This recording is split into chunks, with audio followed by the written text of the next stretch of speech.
Canada தனது குடியுரிமை சட்டங்களை நவீனப்படுத்தும் புதிய முயற்சியாக பில் C3 என்னும் சட்டமூலத்தை அரசாங்கம் முன்வைத்துள்ளது. இதன் மூலம் வெளிநாட்டில் பிறந்த ஆயிரக்கணக்கான இலங்கை இந்தியர்கள் உட்பட பலர் பயன்பெற உள்ளனர். பில் C3 நீண்டகாலமாக நிலவிய குடியுரிமை பிரச்சினைகளை தீர்த்து வைக்கும் என கனடாவின் குடியேற்ற அமைச்சர் லீனா மெட்லஜ் டயாப் தெரிவித்துள்ளார். வெளிநாட்டில் பிறந்த அல்லது தத்தெடுக்கப்பட்ட குழந்தைகளுக்கான குடும்பங்களுக்கு இது நியாயத்தை வழங்கும் எனவும் முன்னைய சட்டங்களால் நீக்கப்பட்டவர்களுக்கு குடியுரிமை மீண்டும் வழங்கப்படும் எனவும் கூறியுள்ளார்.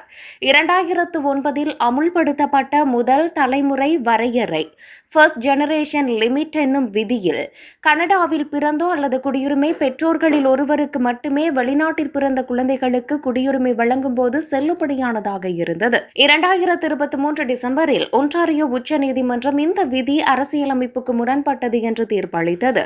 கூட்டாட்சி அரசு இதை ஏற்று மேல்முறையீடு செய்யாமல் விட்டது. இந்த கட்டுப்பாட்டின் காரணமாக தங்களை லாஸ்ட் கனேடியன்ஸ் என அழைத்துக் கொண்ட ஒரு பெரிய குழு தங்களுக்கு உரிய குடியுரிமையை பெற முடியாமல் இருந்தனர். பில் C3 மூலம் முன்பு குடியுரிமை இழந்த அல்லது பெற முடியாதவர்களுக்கு குடியுரிமை மீண்டும் வழங்கப்படும். வெளிநாட்டில் பிறந்த கனேடிய பெற்றோருக்கு அவர்களின் குழந்தைகளுக்கு குடியுரிமை வழங்க புதிய நடைமுறை அறிமுகப்படுத்தப்பட உள்ளது. இதன்படி அந்த பெற்றோர் குழந்தை பிறப்பதற்கு முன் அல்லது தத்தெடுப்பதற்கு முன் 1095 நாட்கள் கனடாவில் வசித்திருக்க வேண்டும் என தெரிவிக்கப்படுகிறது. இது அமெரிக்கா, இங்கிலாந்து, ஆஸ்திரேலியா போன்ற நாடுகளின் நடைமுறையுடன் இணங்குகிறது என்பதும் குறிப்பிடத்தக்கது. இந்த மாற்றங்கள் அமலுக்கு வந்தவுடன் குடியுரிமை விண்ணப்பங்கள் பெருமளவில் அதிகரிக்கலாம் என்று சட்ட நிபுணர்கள் எதிர்பார்க்கின்றனர்.